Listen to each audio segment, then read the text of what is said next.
हमारे times of India के senior reporter Mohammad वजीदुद्दीन साहब मंच पर आए हैं। मैं उनका इस्तकबाल करता हूँ। एक सेकंड में गुलदस्ता दे रहा हूँ।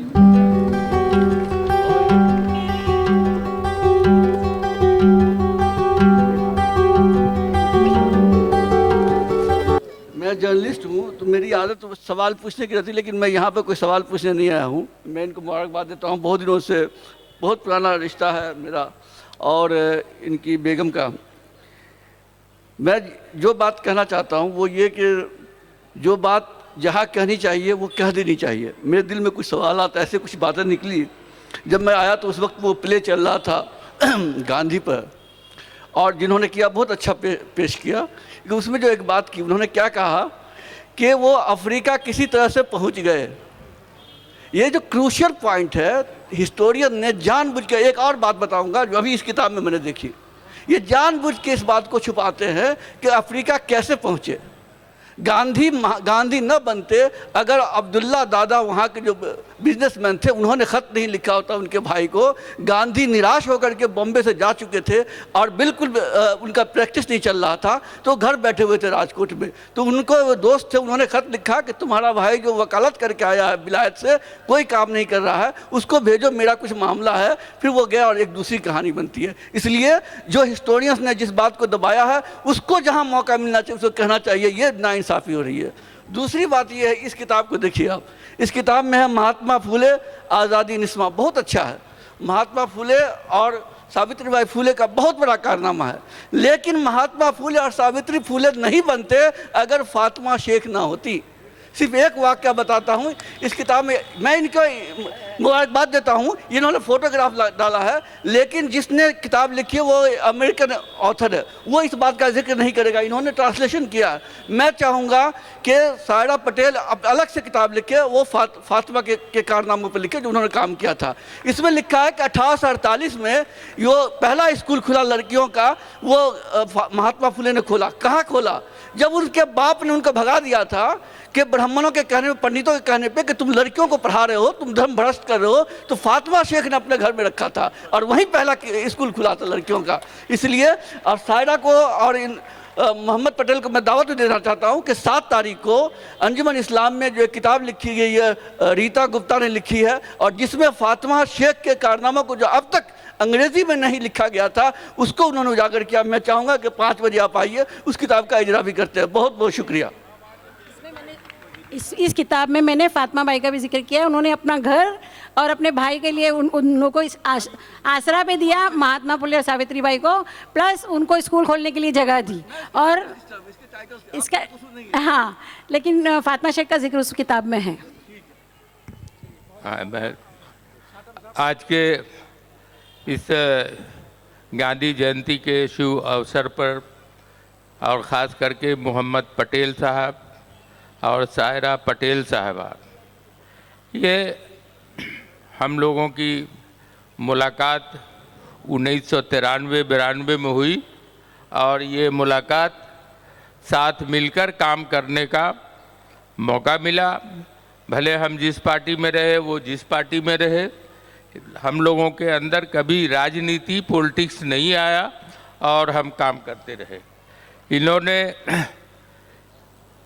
जो स्ट्रगल किया है, एक छोटी सी बात मैं बताना चाहता हूँ, और कि मुझे एक छोटी सी कमेटी का भारत सरकार ने मेंबर बनाया था, तो इन्होंने मेरा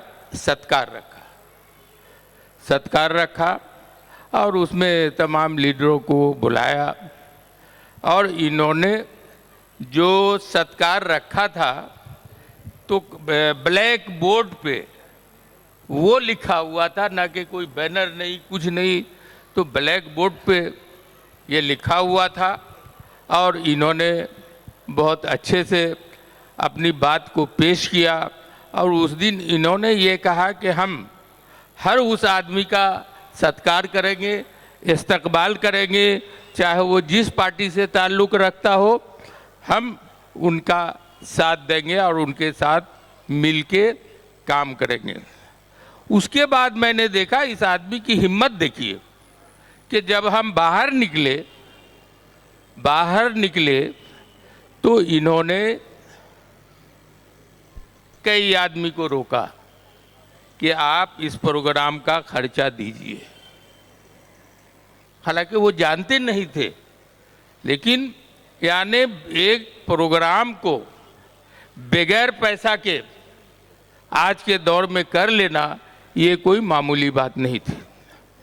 मुझे जब मालूम पड़ा, और हमारे इनके घरेलू सियासी बुनियादी सारे ताल्लुकात हैं कि हम जहाँ जाते दोनों साथ में चले जाते। हम कांग्रेस में रहे तो कांग्रेस में साथ में चले जाते थे, हम बीजेपी में रहे तो बीजेपी में साथ में चले जाते थे, हम एनसीपी में रहे तो वहाँ साथ में चले जाते थे। तो इनकी ये खूबी है, अरे इधर आइए आप, कि इनकी जो हिम्मत है और खूबी है वो देख करके लगा कि नहीं, ये आदमी बहुत काम करने वाला है, आगे बढ़ने वाला है। मैंने कई पार्टियों से इनके लिए टिकट की भी बात किया तो इन्होंने कहा कि नहीं, मुझे किसी पॉलिटिकल पार्टी से नहीं लड़ना है, मुझे आज़ाद उम्मीदवार लड़ना है। और वो आज़ाद उम्मीदवार लड़के दिखाया। अब इनसे बहुत सी बातें हैं, मैं सिर्फ इतना बताना चाहता हूँ कि जब इनके घर पे आना जाना, फैमिली रिलेशन पूरे, तो जब मुझे ये मालूम पड़ा कि इनको कैंसर हो गया है, मैं उस वक्त बिहार में था और इन्होंने जब फ़ोन किया तो रो रहे थे। हमने कहा पटेल साहब, आप रोने वाले आदमी नहीं है, आप तो बहादुर हैं। आप इस कैंसर को से आप क्यों घबरा गए हैं? आप तो वो आदमी है कि कैंसर को आप डिफीट दे सकते हैं, और उन्होंने दिया। जब मेरी बात हुई इनसे तो मैं सीधा वहाँ से अजमेर शरीफ दरगाह में गया और अल्लाह ताला से दुआ मांगा मैंने कि अल्लाह ताला, ख़ास करके ख्वाजा गरीब नवाज के ज़रिए से दुआ मांगा मैंने कि अल्लाह ताला ऐसे बहादुर शख्स को जो कैंसर को डिफीट दे सकता है, जो कैंसर को हरा सकता है, ऐसे आदमी को अल्लाह ताला इसकी कैंसर को शिकस्त देने की अल्लाह ताला इनको ताकत दे। और मैंने देखा कि इनको वो ताकत मिली। और एक बहुत बड़ी बात है, बहुत बड़ी बात है कि इन्होंने कैंसर होने के बाद भी साटम साहब एक दिन भी ये शख्स नहीं बैठा, लोगों के काम करते रहे, यानी पहले से ज़्यादा काम किया इन्होंने। मैं सिर्फ इतना कहना चाहता हूँ कि अल्लाह ताला आपको और भी ताकत दे और लोगों की खिदमत करें, आपकी लंबी उम्र हो। और आज भी मैं ख्वाजा साहब के दरगाह पर मैं अभी फिर जाने वाला हूँ। मुझे जो है वहाँ का अभी चेयरमैन बनाया जा रहा है, तो मैं जाने वाला हूँ और इनके लिए मेरी ख़ास दुआएं होगी। दुआएं हम दोनों को सलामत रखे, कौम का काम करने के लिए, समाज का काम करने के लिए, देश की एकता के लिए काम करने के लिए करते आ रहे हैं, करते रहेंगे आखिर सांस तक। हम, आप हमारी संजीवनी है, आप हमारी रीढ़ की हड्डी है। हमारे कार्य सम्राट आमदार माननीय अमित साटम जी ने यहाँ पर उपस्थिति लगाई और आपके बीच में ये उपस्थित है, यही आपके काम की जो है वो पोस्ट पावती है, मतलब आपके काम की रिसीट है कि अमित साटम जी आपके स्टेज पर आए हैं और आपका सम्मान करने के लिए आए हैं। बाकी कुछ बोलने के लिए रहा नहीं है। यहाँ पर सब लोगों ने कहा कि आप कैंसर से आपने लड़कर जो है वो जीत हासिल की है, तो आप ऐसे पहलवान हो जो कैंसर के हाथ में नहीं आए तो किसी पार्टी के हाथ में तो आने वाले नहीं हो। तो इसीलिए आप इसी तरह कौम का काम करते रहिए, हम सब आपके साथ हैं। जहां आप कम पड़ोगे हम बढ़ के आपके साथ में आपका हाथ बढ़ाएंगे और इसी तरह से आप अच्छे काम करते रहो और समाज का और हमारी कौम का नाम जो है वो आप आगे बढ़ाइए। आपने हमें यहाँ पर बुलाया और आपकी इस बुक पुस्तक को किताब को पढ़ने का मौका दिया, इसके लिए और सायरा आपा को भी हम तहे दिल से शुक्रिया अदा करते हैं कि उन्होंने इतना अच्छा प्रोग्राम रखा और हमें इस प्रोग्राम का हिस्सा बनाया। इसके लिए मैं आप सभी का शुक्रगुजार हूँ। जय हिंद, जय महाराष्ट्र। अल्ताफ भाई बहुत बहुत शुक्रिया। हम पिछले साल 15 अगस्त को यहाँ फ्लैग होस्टिंग कर रहे थे साटम साहब के हाथ से। उस वक्त मैंने इनको कहा कि मेरा आखिरी शायद ये फ्लैग होस्टिंग है। इन्होंने कहा कि आपको बहुत फ्लैग होस्टिंग करना है। उसके बाद 2 फ्लैग होस्टिंग हो गए हैं, अब पता नहीं और कितने बाकी है। साटम साहब धन्यवाद। मोहम्मद पटेल साहब, सायरा पटेल जी, मेरे मित्र अल्ताफ पेवेकर जी, शिवसेना के विभाग प्रमुख फारूक आजम साहब, मोहम्मद वाजिउद्दीन जी, मंच पर उपस्थित सभी महानुभाव और इतनी बड़ी संख्या में यहाँ पर उपस्थित मेरे सभी भाई और बहनों, सबसे पहले तो आज गांधी जयंती है। गांधी जयंती के शुभ अवसर पर मैं सभी यहाँ पर उपस्थित लोगों को शुभकामनाएं देता हूँ, आप सभी का अभिनंदन करता हूँ। आज यहाँ पर हम सब लोग मोहम्मद पटेल साहब ने जो समाज के लिए, कौम के लिए, इस परिसर के लिए जो पिछले 40 साल से बरकरार जो काम किया है, उस काम का एक एप्रिसिएशन और उन्हें शुभकामनाएं देने के लिए हम यहाँ पर सभी लोग यहाँ पर उपस्थित हैं। जब से मैंने इस क्षेत्र में समाज सेवा का काम शुरू किया सन 2000 में, तो पिछले 23 साल से मैं तो मोहम्मद पटेल साहब को देख रहा हूँ।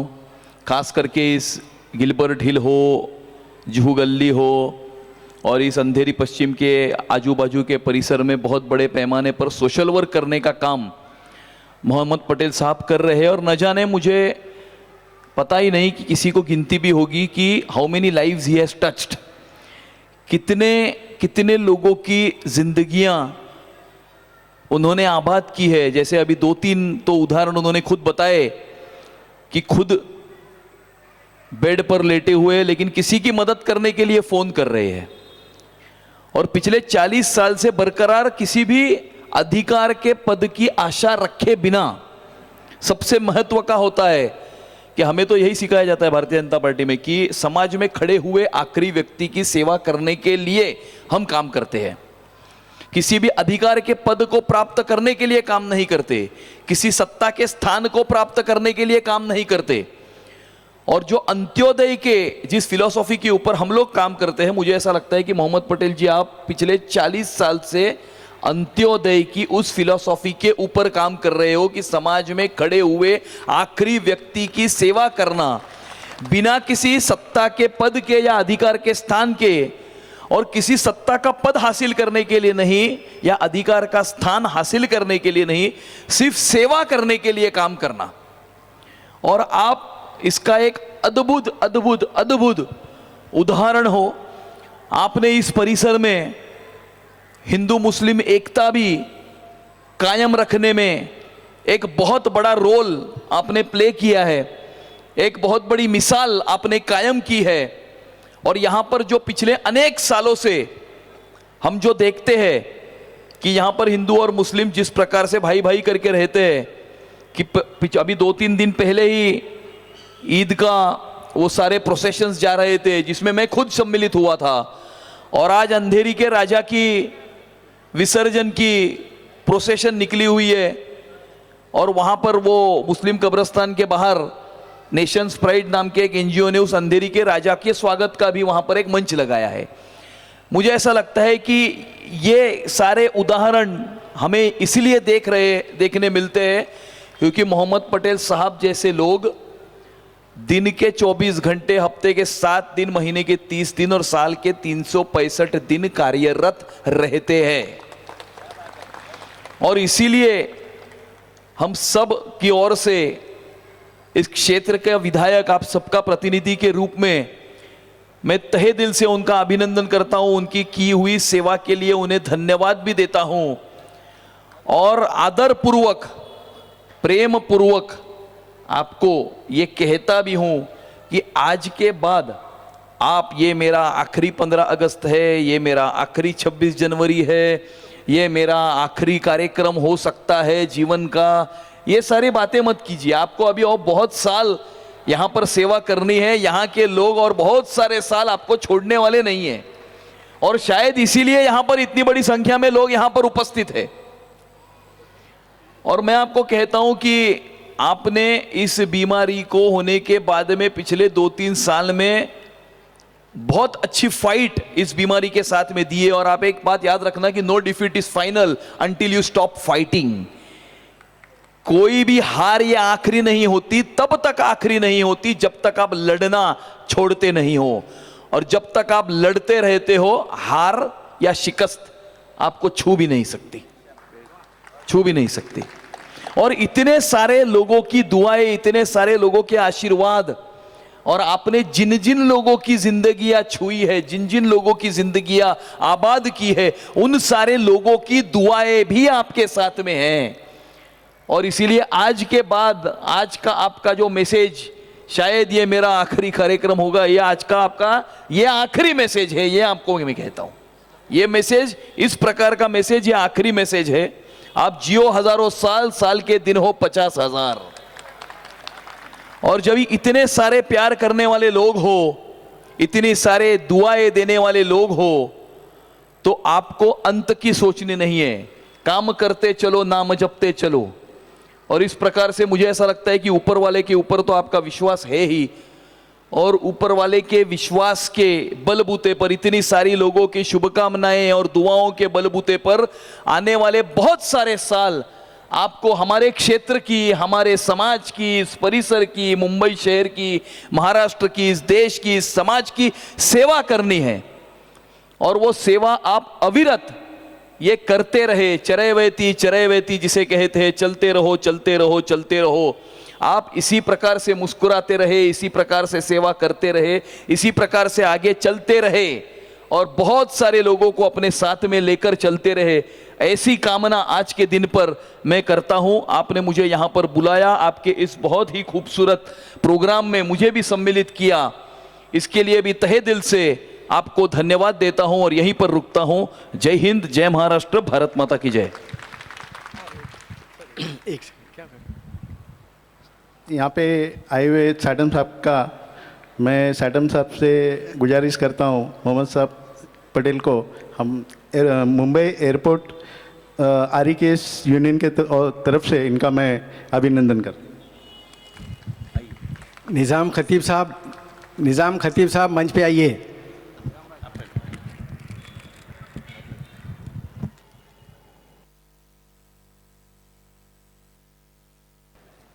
मेरी ज़िंदगी के ऊपर एक ड्रामा तैयार हुआ है। मैं चाहता था कि कोई स्पीचेस वगैरह नहीं रखें, इसलिए कि लोग बोर होते हैं लीडरों के भाषण सुन के। मैं वो पूरी मेरी ज़िंदगी 40 साल की मैंने ड्रामा में जो है, हमारी एक बहन ने ड्रामा तैयार किया है, 15-20 मिनट का ड्रामा है, उसमें पूरा जो है उसके अंदर निचोड़ है। मैं चाहूँगा कि लोग जो है थोड़ा देर बैठें और वो ड्रामा देख के जाएँ, एक बहुत अच्छा संदेश लेके आप जाएंगे। धन्यवाद। एक सफ़र ड्रामे का नाम है। जल्दी शुरू करो, जल्दी शुरू।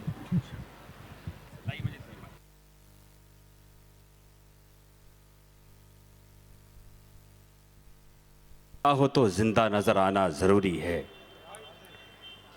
मोहम्मद पटेल साहब की ज़िंदगी, उनकी खदमात, उनकी मेहनतें, मैं 12 साल यहाँ रहा उनके पड़ोस में। मैंने उनकी सारी मेहनतें देखी, हज़ारों उन मासूम बच्चों की फ़ीस भरना, उन गरीबों के घर में राशन पहुँचाना, बीमारों की तिम्मेदारी करना, आज उन्हीं दुआओं का असर है। आज उनकी ज़िंदगी पर एक प्ले, एक ड्रामा यहाँ पर आप देखेंगे।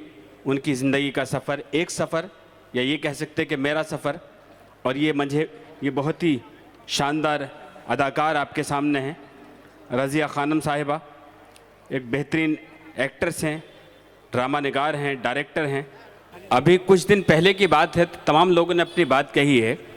मोहम्मद पटेल साहब एक हॉस्पिटल में केमो के लिए गए थे, लेकिन वहाँ इनके पड़ोस में, इनके बाजू में एक खातून थी जो वो भी कैंसर से पीड़ित थी, लेकिन अपनी तकलीफ़ भूलकर उसकी तकलीफ़ में मुलविस हो जाते हैं और मुझे वहीं से फ़ोन करते हैं कि नज़र भाई, इस खातून के पास केमो कराने का पैसा नहीं है।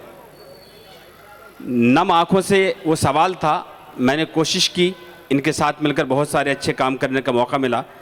आइए अपनी दुआएं तालियां बजा के इनको देते हैं, ज़ोरदार तालियों से इस्तकबाल करें और इस यकीन के साथ कि ये हमेशा सेहतियाब रहेंगे। और एक मुद्दत के बाद मैं 12 साल यहाँ रहा अंधेरी में, यहाँ बहुत सारे काम, बड़े मुशायरे, बड़े शोज़ किए, बड़े अच्छे काम करने का मौका मिला। उस सफ़र में जो लोग मुझे मिले थे, जो लोग बिछड़ गए थे, आज बहुत सारे लोगों से मिलने का मौका मिला। IY कॉलेज की प्रोफेसर सारा मैडम यहाँ पर हैं, बहुत करीब से मैं उन्हें जानता हूँ, उनके साथ रहकर बड़े अच्छे कई प्रोग्राम किए हैं हमने IY कॉलेज में। मोहम्मद शफ़ी साहब एक मुद्दत के बाद एक प्लेबैक सिंगर हैं, यहाँ आज उनसे मुलाकात हुई है। इंसान का इंसान से हो भाईचारा, यही पैगाम हमारा, यही पैगाम हमारा। इंसान का इंसान से हो भाईचारा, यही पैगाम हमारा, यही पैगाम हमारा। सभी लोगों को अस्सलाम वालेकुम। उम्मीद है जो चीज़ हम आज पेश करने वाले हैं सबके दिलों को ज़रूर छू जाएगा। तो आप लोग सोच रहे होंगे कि हम आपको क्या दिखाने वाले हैं, कोई जादू करने वाले हैं, कोई करिश्मा करने वाले हैं, या फिर कोई जादू दिखाने वाले हैं।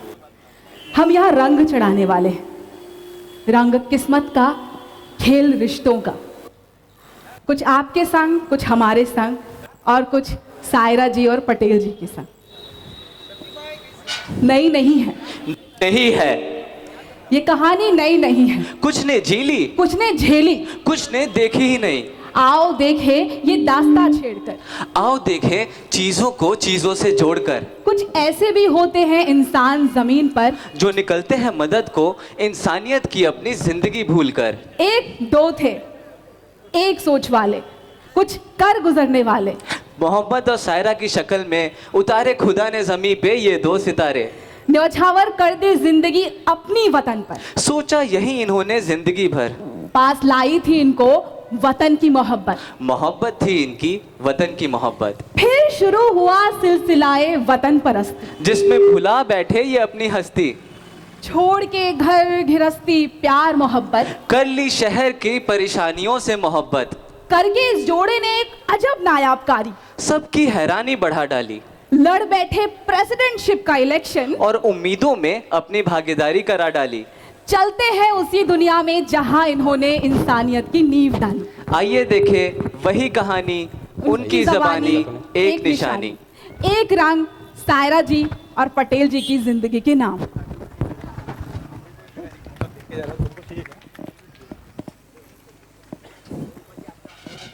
अरे भाई सायरा, ये सायरा मेरा इत्र कहाँ रखा आपने? एक तो ये शादी का घर, ऊपर से मेरा इत्र नहीं मिल रहा, और शादी के घर में कुछ ढूंढना ना। सायरा भाई, आपने मेरा इत्र कहाँ रख दिया? अब मैं क्या बेटे की बारात में बिना इत्र लगा के जाऊंगा? आपका किरदार ही इतना खूबसूरत है, आपको इत्र की क्या जरूरत? वाह क्या बात! मतलब आप इतने सालों से जो इतनी खूबसूरत बातें करके हमारा दिल जीतती आई है ना, इसका जवाब ही नहीं। अच्छा, फोन आए जा रहे हैं। लो, ये अदनान के फोन? अदनान के फोन आ रहे हैं ससुराल से। बड़ी जल्दी है भाई, उनसे कह दीजिए कि जरा लड़के वाले ठहर कर आएंगे, और वैसे भी अभी किरदार को जरा और महकाने की कोशिश कर रहे हैं। वाह। अच्छा सुनिए, इस बात पे मुझे एक शेर याद आया। इरशाद। गौर फरमाइएगा कि ये शादी है बिजली के दो तारों का बंधन। वाह। ये शादी है बिजली के दो तारों का बंधन, सही जुड़ गए तो रोशन रोशन, और अगर गलत जुड़े तो धमाके ही। क्या हुआ? ठीक हूँ। दानिश, दानिश, दानिश जल्दी आओ और पानी लेते आना। ठीक हूँ, ठीक हूँ। ला रहे हैं। क्या हुआ अब्बू को? अरे कुछ नहीं, ठीक हूँ मैं। कुछ नहीं, बस पुराना दर्द है। हमेशा साए की तरह साथ रहने के बावजूद भी ना आपको कुछ ना कुछ होता ही रहता है। अरे सायरा, इसमें कोताही भी थोड़ी सी ज़रूरी है। इससे पता फ़ायदा क्या होता है? क्या? कि इस बहाने आप मेरे आसपास रहती हैं। देखा अपने अब्बू को? मैंने कितनी मर्तबा कहा है कि जब मैं गुस्से में हुआ करूँ ना तो आप मुझसे मजाक मत किया करो। ऐसा है क्या? हाँ। चलिए ठीक, नहीं करेंगे। दानिश जी जाओ, अपने अब्बा को लेकर जाओ और इन्हें दवा दे देना और संभल के लेके जाना। एक मिनट सायरा, अभी इतना कमज़ोर नहीं हुआ हूँ कि अपनी दवा खुद ना खा सकूँ या अपने कदमों से ना जा सकूँ। और वैसे भी ये हमारी हिम्मत है और हम इनकी ताकत। आप अपनी अम्मा से बात करें, मैं चला। ठीक है, मैं सारा सामान गाड़ी में रखवा देता हूँ, आप भी तैयार होकर जल्दी आ जाइए। दानिश। जी अम्मी। क्या हुआ? घर में खुशी का माहौल है और आपके चेहरे पे उदासी छाई हुई है। सब कुछ खैरियत तो है? आप इस शादी से खुश तो है ना? और अगर ऐसा नहीं है तो आपने पहले क्यों नहीं बताया? वो बात नहीं है दानिश। अच्छा सुनो ना, तुम्हारे अब्बू की बायोप्सी रिपोर्ट आने वाली थी, क्या हुआ उसका? अम्मी वो सुबह से मोबाइल देखने की फुर्सत ही नहीं मिली। मोबाइल तो तुमने देखा था लेकिन तुम्हें अपनी आंखों पे भरोसा नहीं हुआ है ना?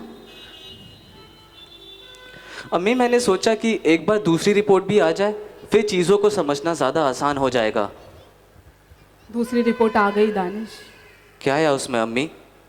पहले ये बताओ जो मैं सोच रही हूँ वो सच है कि नहीं? अम्मी आप फिक्र ना करें, मैंने अल्लाह से दुआ मांगी है कि दूसरी रिपोर्ट में सब कुछ ठीक आएगा, देख लेना आप। अल्लाह ने हमारी दुआ तो सुनी लेकिन उस दुआ में थोड़ी सी कोताही कर दी। ऐसी बात क्यों कर रही हैं अम्मी? मेरा दिल ना रात से घबरा रहा था, बार बार बिस्तर पे करवट बदल रही थी और सुबह होने का इंतज़ार कर रही थी। जैसे ही सुबह 5 बजे और आँख खुली, मोबाइल ऑन किया तो डॉक्टर की रिपोर्ट आ गई थी। रिपोर्ट पढ़ते पढ़ते मेरी आंखें धुंधली हो गई। मुझे लगा जैसे उस अंधेरे कमरे में हजारों चीखें मेरे कानों में गूंज रही हैं। मेरी हिम्मत, मेरी ताकत, मेरी मेहनत मेरे ऊपर हंस रही है। लेकिन इस सारी तसल्ली के बावजूद भी मेरे दिल ने इस बात को थामे रखा कि अगली रिपोर्ट में ना सब ठीक होगा, कुछ नहीं होगा। यही सोचते सोचते सुबह हो गई और वो चीखें शादी की रौनक में बदल चुकी थी। इसका मतलब कि अब्बू को अम्मी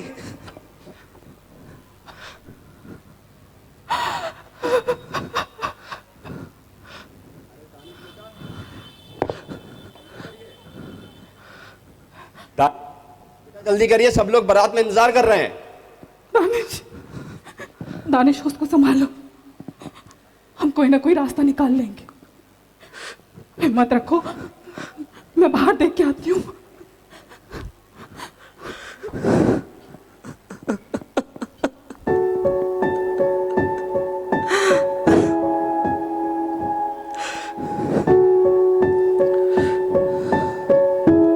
एक पल में सब बदल गया।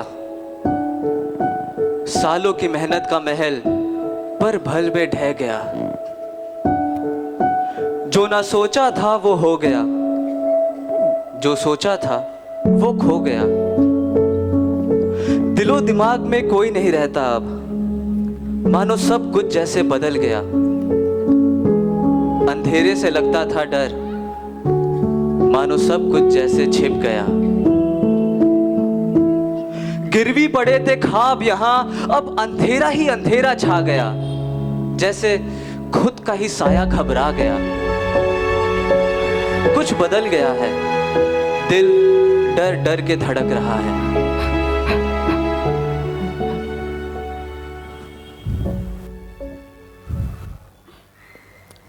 अरे खाना सबने खाया था, अदनान की ससुराल वालों ने खाया था, मोहल्ले वालों ने खाया था, हमने खाया था।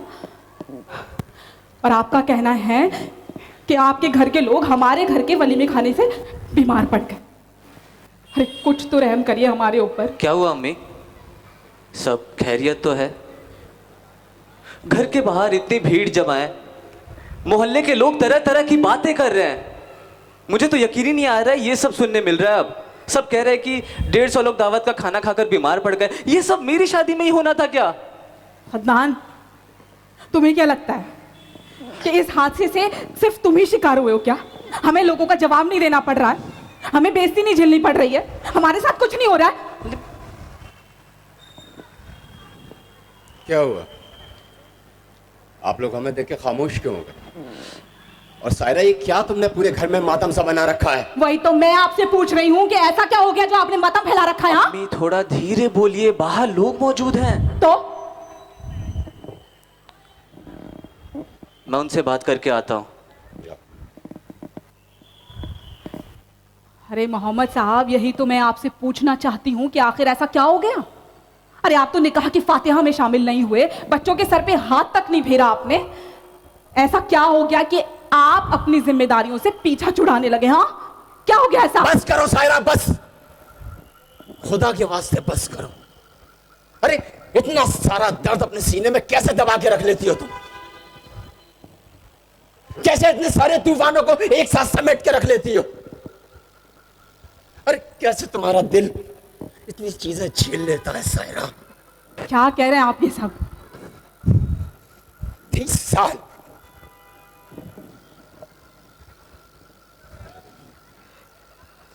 30 साल से मैं आपके साथ हूं सायरा, और इस 30 साल के एक एक दिन मैं जानता हूं आपके साथ मैंने कैसे काटे थे।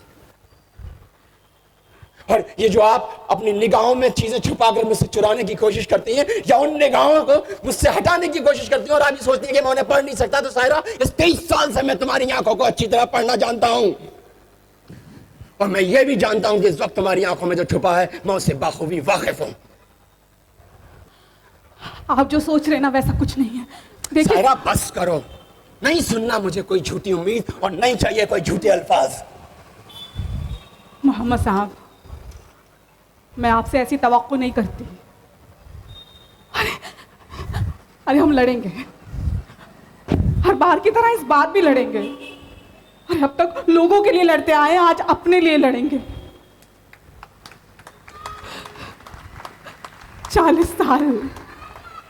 40 साल दिए हैं आपने इस समाज को, इन समाज वालों को अपना परिवार और इस देश को अपना घर माना। अरे उनमें से 4 लोग तो होंगे। कोई खड़ा नहीं होगा सायरा, समझने की कोशिश क्यों नहीं कर रही हो? कोई खड़ा नहीं होगा। हम लड़ेंगे, हम कहेंगे उनसे अपने दिल का दर्द, वो समझेंगे हमारा दर्द। कोई कुछ दर्द से रिश्ते जुड़ने लगे थे, अपने पराए और पराए धुंधले होने लगे थे। दर्द ने दस्तक दरवाजे पर जब की थी, सभी ने अपनी असली शक्ल दिखाई थी। बांधी थी उम्मीद हमने कुछ सहारे की, मगर जमाने ने छीनी हमसे हमारी परछाई थी। उम्मीदों के धागे से बने थे जो रिश्ते, जाकर सबकी कुंडी खटखटाई थी। एक एक रिश्ते ने अपनी असलियत दिखाई थी, जिनके लिए दिन रात हराम अपने किए, ठुकराकर हमारी मजबूरियों को सबने हमारी नींद उड़ाई थी। रिश्ते हुए बेगाने थे और हमारी जरूरत ने ही हमारी हंसी उड़वाई थी। हो गई नामुमकिन हर कोशिश, दिल से जब निकली अजब हाय थी।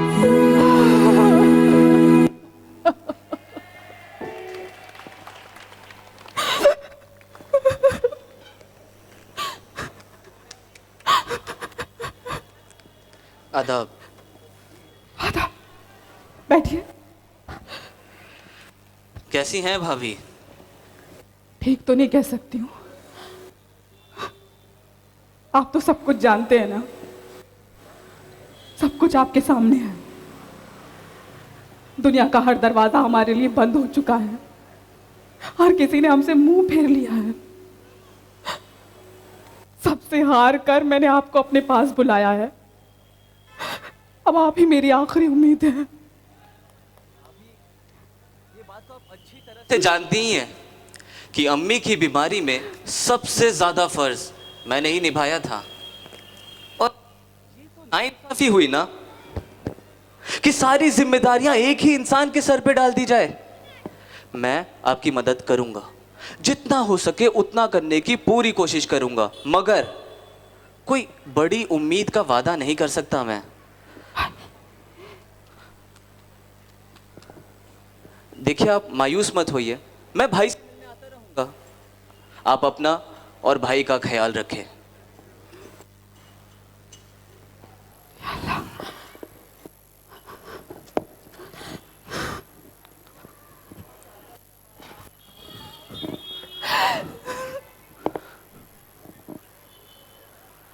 क्या हुआ? पता था मुझे, हर बार की तरह इस बार भी लोगों के झूठे वादे ही हाथ लगेंगे। 6 महीने हो गए अब्बू की बीमारी को, लेकिन इस बीच में इतने सारे रंग देख चुका हूं ना कि अरे अब तो खाना भी निकलना मुश्किल हो रहा है, धीरे धीरे पेट भरना भी मुश्किल हो जाएगा। क्या हुआ दुनिया भर के कॉर्पोरेटर और बाकी लोगों से बातें करके? हाँ, आखिर क्या हासिल हुआ? जानती हूं कि जख्म गहरा है और भरने की भी उम्मीद नहीं है। तुम एक काम करो, मेरे सारे गहने बेच दो। अम्मी, ये कैसी बातें कर रही हैं आप? हाँ, शायद अब इसके अलावा हमारे पास कोई रास्ता नहीं है। और वादा करो दानिश, ये बात मेरे और तुम्हारे बीच रहेगी। वादा करो। वादा करता हूं आपसे। अम्मी,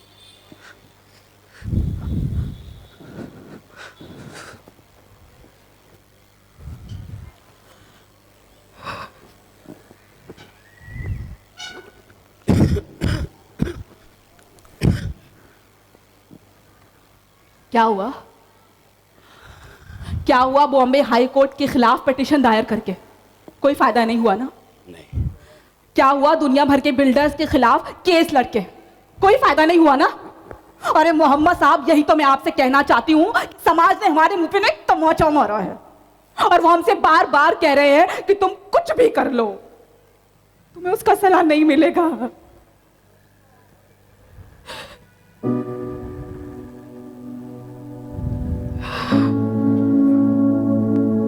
सही कहा सायरा,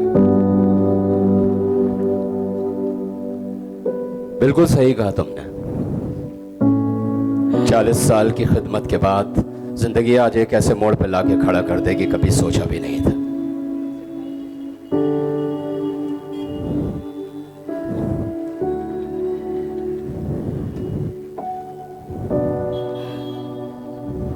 मैंने चलो जिम्मेदारियों से हमेशा इस चीज का ख्याल रखा कभी मुंह ना मोड़ना पड़े। मैंने जिंदगी को कभी थम कर रुक कर तुम्हारे साथ उस रूहानियत को जिया ही नहीं। वतन और वतन की मोहब्बत में शायद सायरा मैं तुमसे मोहब्बत करना, और तुम मेरे हाथों में हाथ डालकर, कंधे से कंधा मिलाकर, और मेरे भरोसे की पट्टी अपनी आंखों में बांधकर हमेशा मेरे साथ चलती रही। ये कैसी बातें कर रहे हैं आप? मैं अपनी आंखों पे आपके भरोसे की पट्टी बांधकर नहीं, आपकी ऊंची सोच और ख्यालातों की रोशनी को अपने हाथों में लेकर अपना मुस्तकबिल संवारने की ओर बढ़ रही थी। अरे मैंने जब भी कोई कदम अपना मुस्तकबिल संवारने के लिए बढ़ाना चाहा, आपने हमेशा उसमें मेरा साथ दिया। साथ तो दिया सायरा, मगर कुछ था जो पीछे छूट गया, कुछ तो था जो पीछे छूट गया। हम धीरे धीरे एक एक दिन आगे बढ़ते रहे, मगर वक्त के साथ साथ कुछ चीजें थी जो पीछे छूट रही थी। हमारा वक्त, हमारा इश्क, वतन और वतन की मोहब्बत में शायद उनके कदमों तले कहीं दम तोड़ रहा था।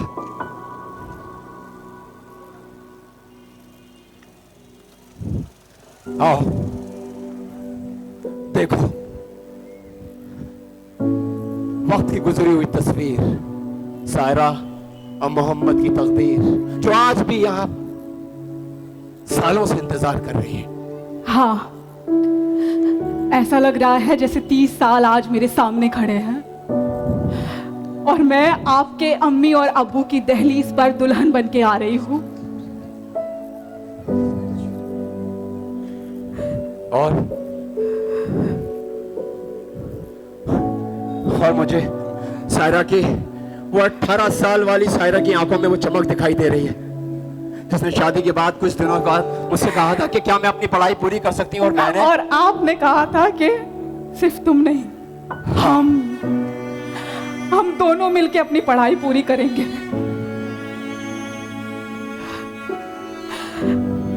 मुझे आज भी वो दिन याद है जब आपने अपने मोहल्ले के फेरी वालों के लिए एक मोर्चा लगाया था और उस वक्त की सरकार के खिलाफ उनके घर के बाहर धरना देकर बैठ गए थे, तिरंगा यात्रा निकाली थी, कितनी पुलिस जमा हो गई थी। अब 3 दिन तक घर नहीं आए थे। हाँ। और मैं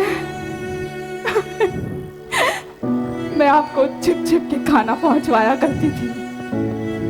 और मुझे याद है कि उस खाने के हर डिब्बे के अंदर तुम अपने हाथ से चिट्ठियां लिखा करती थी और उस चिट्ठी में लिखा होता था कि हम अगला मोर्चा कहाँ करने वाले हैं, कौन सा ऐसा घर है जिसकी हम मदद करने वाले हैं।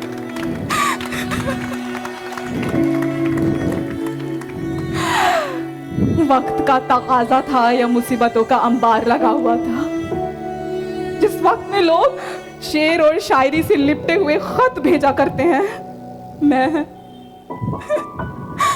मैं आपको मुसीबत और परेशानियों से घिरे हुए खत भेज रही थी।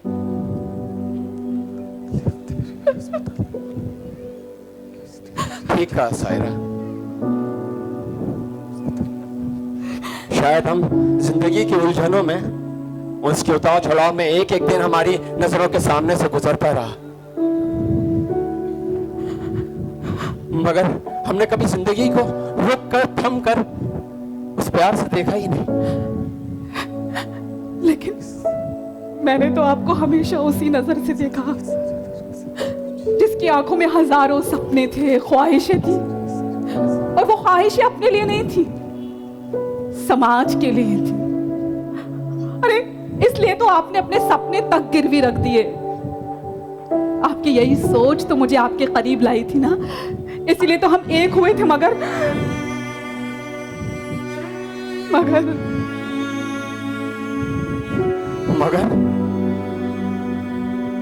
जिंदगी इतनी आगे निकल गई कि सब कुछ पीछे छूट गया। कुछ पीछे नहीं छूटा है, सब कुछ यही मौजूद है, आपकी शक्ल में है, क्योंकि सब कुछ आपसे ही है।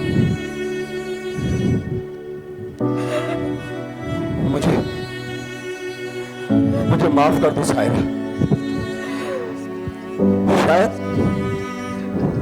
शायद जिंदगी की भाग दौड़ में, इस वतन और वतन की मोहब्बत में मुझे आज इस बात का एहसास होता है कि मैं तुमसे मोहब्बत करने में शायद नाइंसाफी करती हूं, मगर अभी वक्त है सायरा, अभी वक्त। ये जिंदगी के कंधे पे बोझ बनकर चीजें बैठी हुई हैं। अगर आज मैंने इनको हल्का नहीं किया, शायद उम्र भर मेरी रूह से मेरा हिसाब मांगेगी।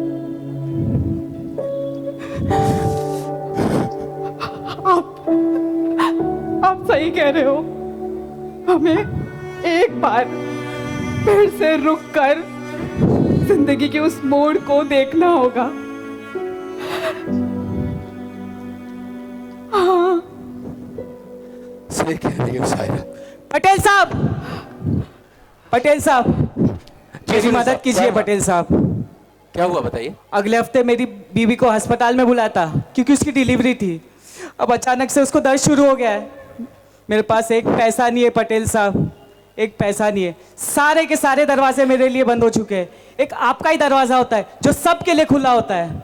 पटेल साहब मदद कीजिए पटेल साहब। आप परेशान मत होइए, आप मेडिकल पहुंचिए, मैं पैसों का इंतजाम करता हूँ। शुक्रिया पटेल साहब, आप भगवान हैं पटेल साहब, आप भगवान हैं। वो वहाँ है।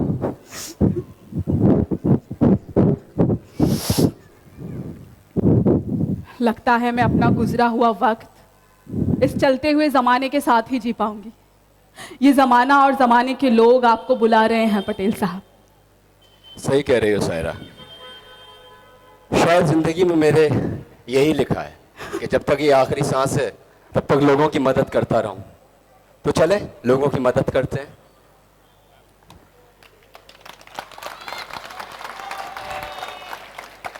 किसी का दर्द मिल सके तो ले उधार, किसी के वास्ते हो तेरे दिल में प्यार, जीना इसी का नाम है। किसी की मुस्कुराहटों पे हो निसार, किसी का दर्द मिल सके तो ले उधार, किसी के वास्ते हो तेरे दिल में प्यार। हेलो, जीना इसी का नाम। मैं स्टेज पर यह कहने आ रहा था कि स्टैंडिंग ओवेशन दीजिए, मतलब खड़े होकर इन चारों का इस्तकबाल कीजिए जोरदार तालियों से। जोरदार तालियों से। मोहम्मद पटेल साहब और सायरा पटेल साहब की ज़िंदगी पर आधारित इस ड्रामे में इन दोनों किरदारों ने जान डाल दी है, सारे किरदारों ने।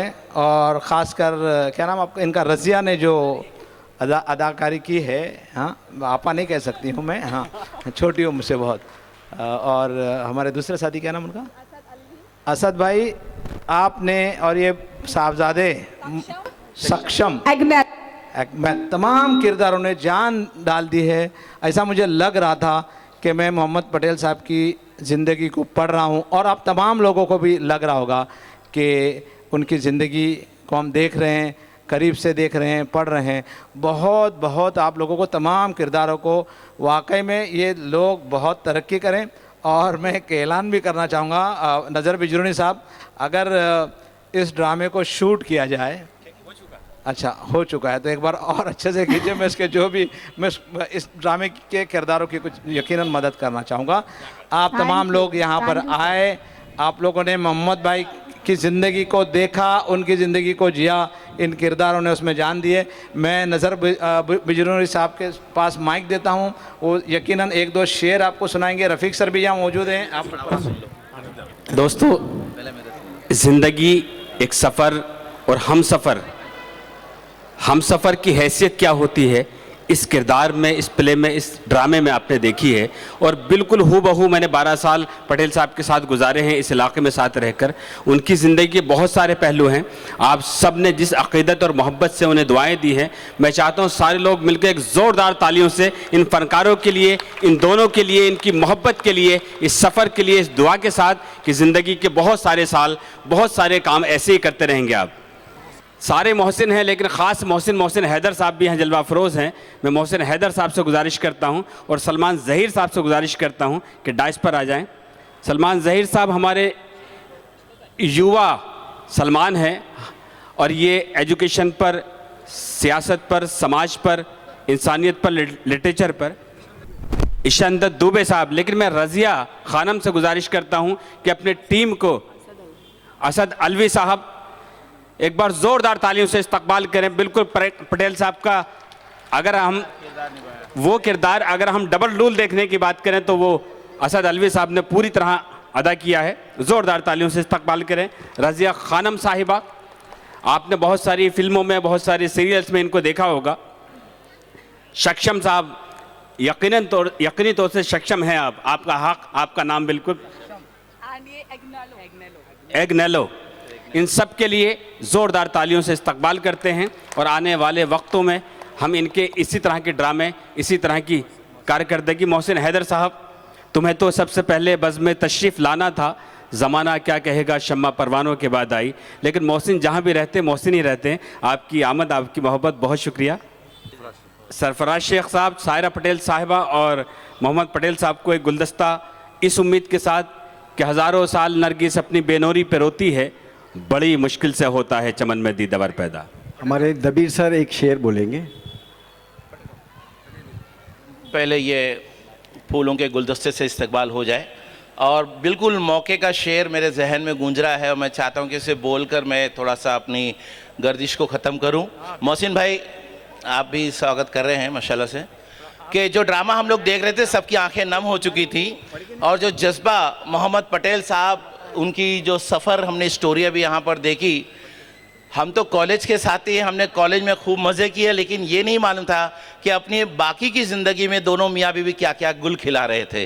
वो गुल कुछ इस तरह से था कि आज फिर बादलों ने साजिश की है, आज फिर बादलों ने साजिश की है, जहाँ मेरा घर था वहीं बारिश की है अगर आसमां को जिद बिजलियाँ गिराने की, है अगर आसमां को जिद बिजलियाँ गिराने की, तो खाइए हमने भी कसम वहीं आशियाँ बनाने की।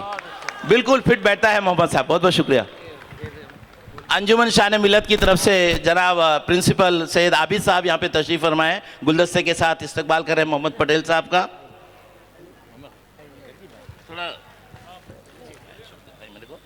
और बहुत सारे साथी मोहसिन, उनके दोस्त, तभी दोस्त यहाँ पर हाजिर हैं अपने दिल की दुआएं लेकर।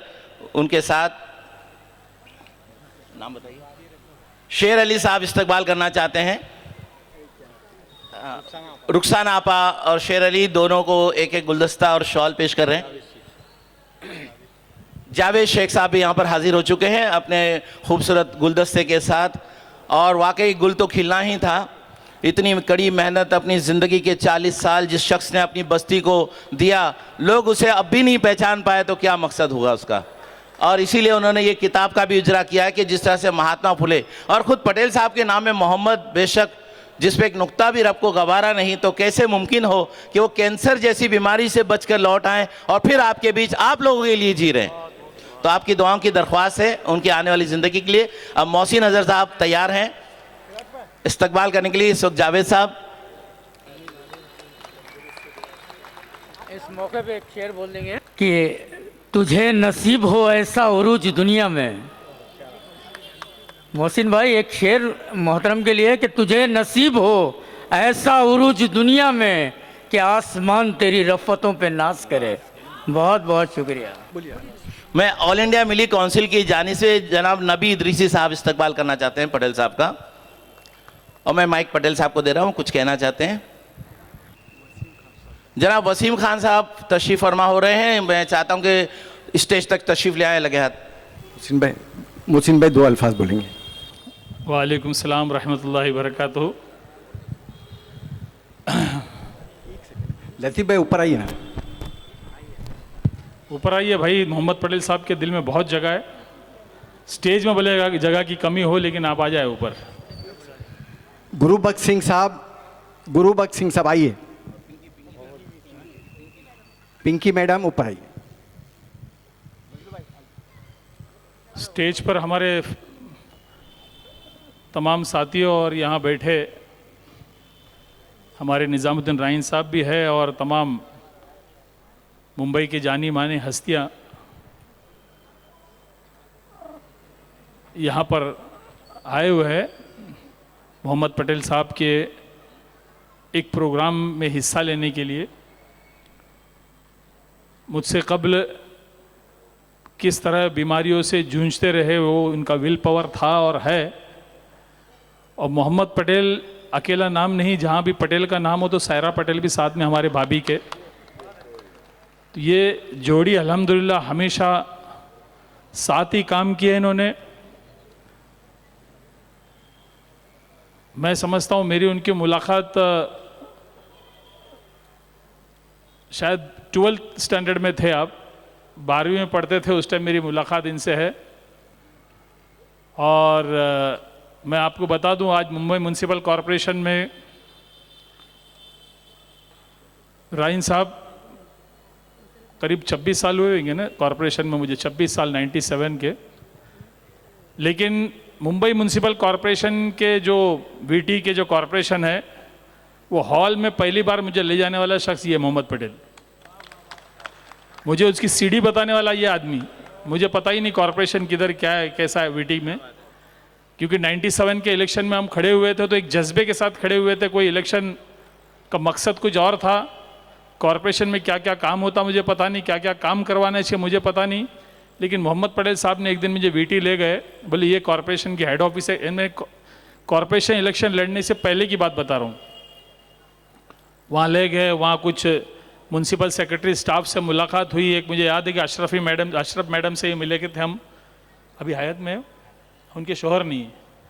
हाँ, तो वो कॉरपोरेशन में जाके कहीं से हमारी मुलाकात हुई तो मुंबई म्यूनसिपल कॉरपोरेशन की इमारत बताने वाला मुझे मोहम्मद पटेल साहब। तो इनके बहुत ताल्लुकात मैं यहाँ पर बयान नहीं कर सकता हूँ छोटे से 2-5 मिनट में, लेकिन खुलूस से कोई आदमी काम करता हो। आज के दौर में सोशल वर्कर के कई मतलब होते हैं, सोशल वर्कर से डर भी लगता है आज के दौर में। तो ऐसे में सोशल वर्कर यानी आवाम के लिए काम करने वाला, खिदमत करने वाला आदमी, तो ये दोनों मोहम्मद पटेल साहब और सायरा पटेल हमारी भाभी बेलौस लोगों के लिए दौड़ते फिरते रहे। कोई आज तक कोई दाग उन पर लगा नहीं पाए कि इन्होंने कोई गलत काम किया हो, इनकी ज़ात से किसी को नुकसान नहीं पहुँची हो। हर किसी के लिए दौड़ धूप कर पहुँचे हैं। ये मेरी खुशकिस्मती है कि हमें मोहम्मद पटेल साहब जैसे एक साथी मिला मुझे। हमेशा इतने साल का हमारा सफ़र कॉरपोरेशन से पहले और कॉरपोरेशन के बाद, जब मैंने कहा 12th स्टैंडर्ड में पढ़ते थे तो मेरी मुलाकात पहले टाइम फिदाबाग स्कूल के बाहर हुई थी। तो आज उसके बाद आज तक हमारे रिश्ते ताल्लुकात अल्हम्दुलिल्लाह एक हिस्सा है। मोहम्मद पटेल मुझसे अलग नहीं हो सकता है, मोहम्मद पटेल मुझसे अलग नहीं हो सकता, कि हिस्सा है ना, ये हिस्सा होता है एक।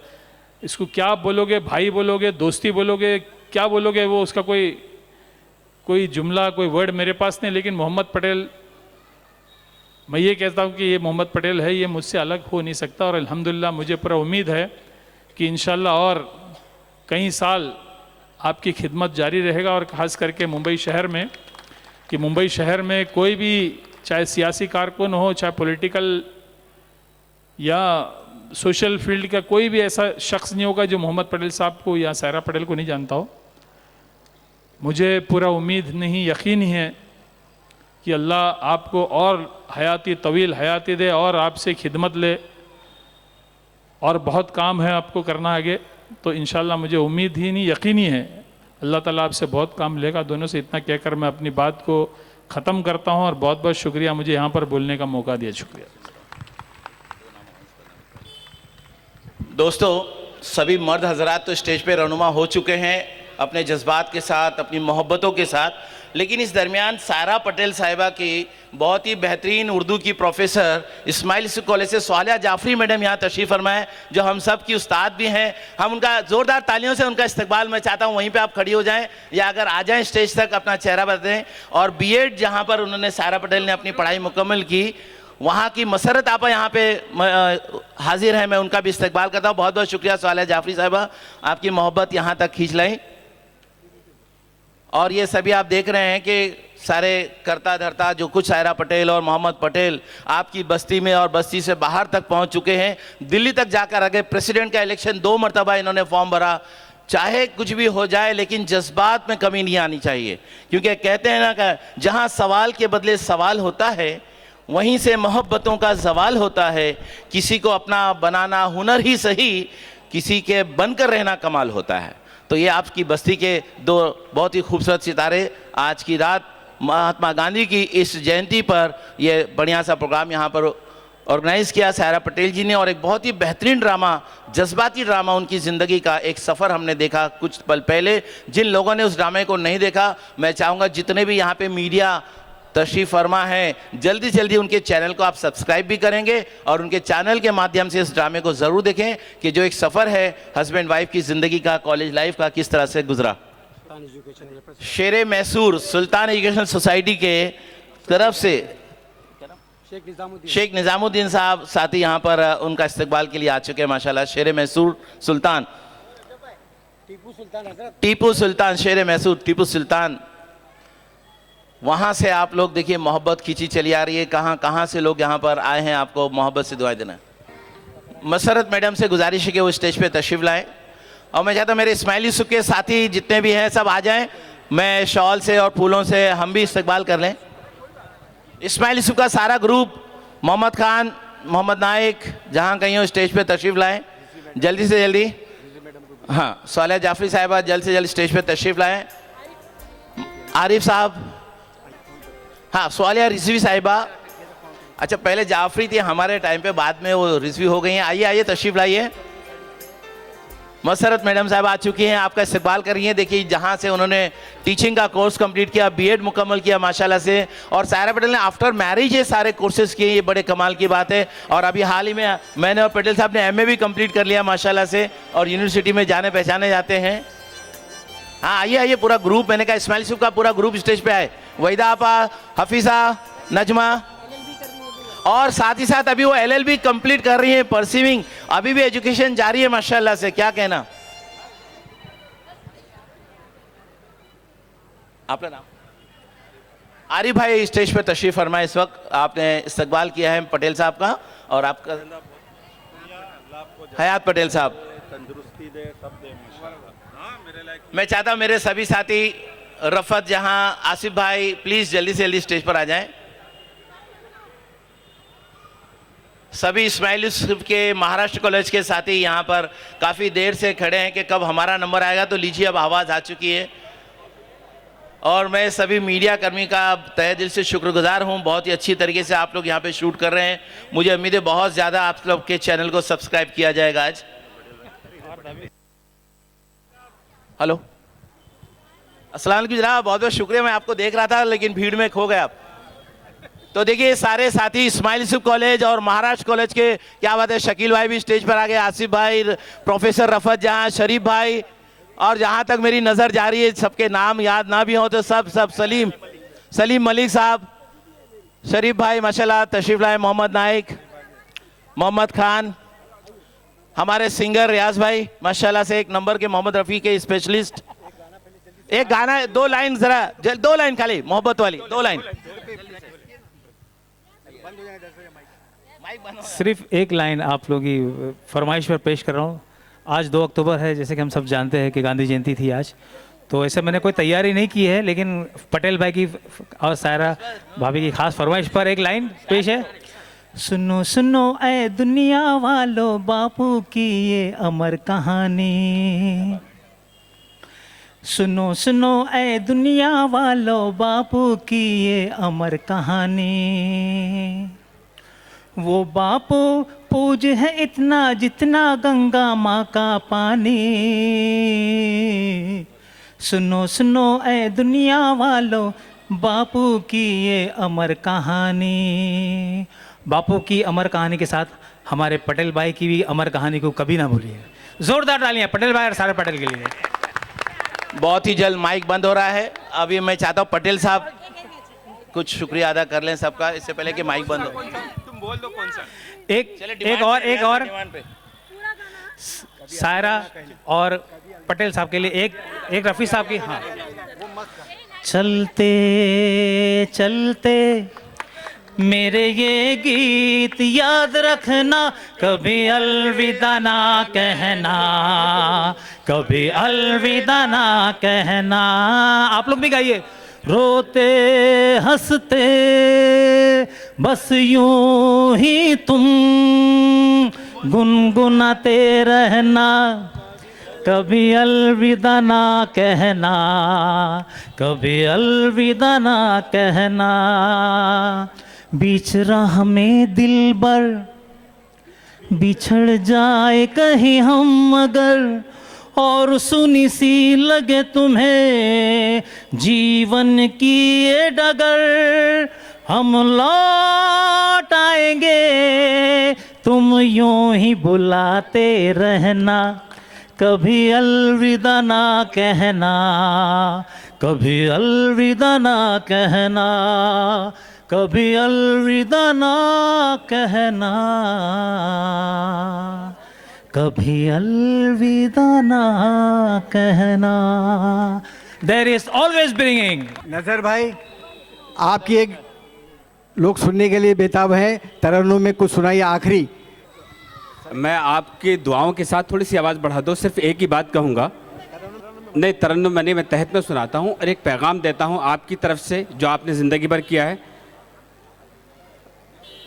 कि चलो एक काम करते हैं, मोहब्बत आम करते हैं, ये जो नफ़रत की साजिश है इसे नाकाम करते हैं। अगर अच्छा लगे तो ताली बजाइए आप कि चलो एक काम करते हैं, मोहब्बत आम करते हैं, ये जो नफ़रत की साजिश है इसे नाकाम करते हैं। चलो नफ़रत के सर पर अमन की दस्तार रखते हैं, चलो सबके लिए अपने दिलों में प्यार रखते हैं, चलो झरनों से भरते हैं हंसी झीलों के पैमाने, चलो पौधे लगाते हैं, परिंदों को बुलाते हैं, गुलों को तितलियां देते हैं, जुगनों को जगाते हैं, बड़े पेड़ों की शाखों पर नए पत्ते उगाते हैं, चलो सबके लिए सांसों का एक एक जाम भरते हैं, चलो एक काम करते हैं, मोहब्बत आम करते हैं। थैंक यू सो मच, बहुत शुक्रिया, गुड नाइट।